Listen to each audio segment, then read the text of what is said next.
What's your problem? I said, what's your problem? It's the 30th anniversary of the action sci-fi cult film They Live, and yeah, we just did Halloween, but can you blame us if Carpenter made another semi-holiday related film? It's election season. It's time to look at the film that warns us that while they live, we sleep. Here are 7 things you didn't know about They Live. Probably.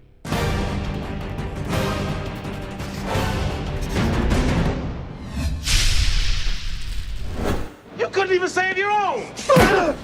We all know you guys are here to talk about the fight scene, and we promise we'll get there. But first, you may know They Live is based off a short story, 8 o'clock in the morning, then later the comic Nada, both by Ray Nelson. What you may not know is the film star and professional wrestling legend Roddy Piper believed that the events of the film were based off a real event called the Brunswick Affair. He describes how in the 1950s, the waves from a specific TV caused people to buy in excess, specifically recounting the story of a woman who bought multiple cans of dog food but had no dog.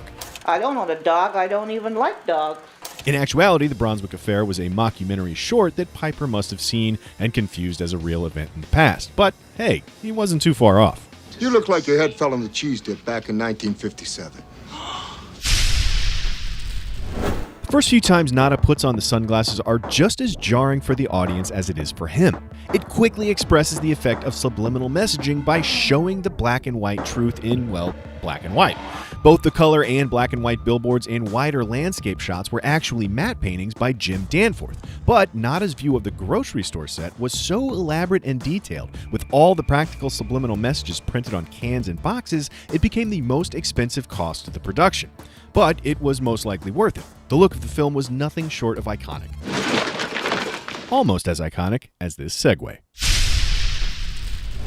Although Roddy Piper's character isn't named until the credits, Keith David's Frank shares his name with the screenwriter of the film, Frank Armitage. You may be familiar with some of Armitage's other work, such as Halloween, The Thing, Escape from New York. For those of you catching on to what I'm doing, that's right, John Carpenter wrote They Live under the alias of Frank Armitage, which is a reference to Dr. Henry Armitage, a character in H.P. Lovecraft's The Dunwich Horror.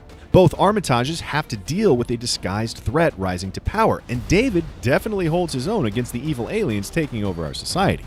Carpenter wrote the part for David after working with him on The Thing, and after fighting that thing, he could definitely take on the Theys. You have your authorization cards. Right here.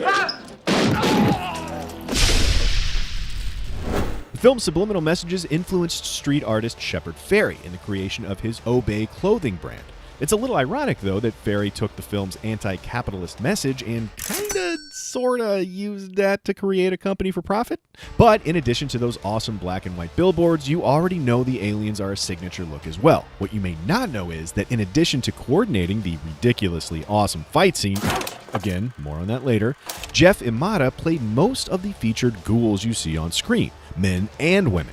The aliens in the short story have green reptilian flesh or multiple yellow eyes, which is a more traditional 50s sci-fi interpretation of aliens. But Carpenter wanted them to look like a corrupted human, to emphasize humanity's corruption at the hands of consumerism. Or at the very least, like the corruption caused by buying tons of dog food. I don't even like dogs.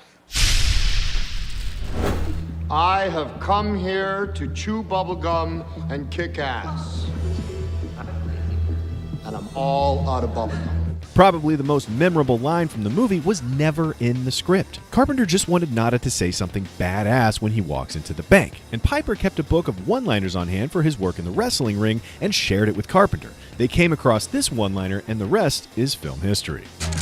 I came here to drink milk and kick ass. And I've just finished my milk.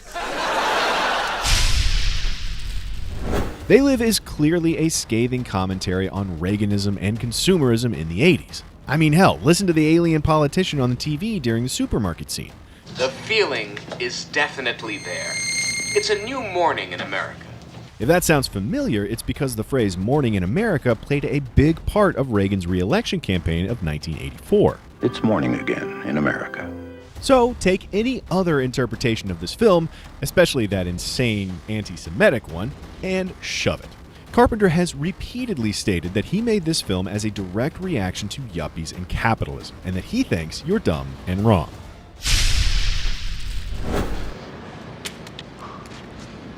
No!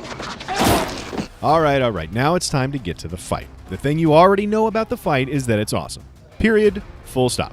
What you may not know is the fight was inspired by John Ford's The Quiet Man, starring John Wayne, which also features a comically long fight throughout the small town. Carpenter took advantage of having a professional wrestler in his film and wrote in a long fight scene.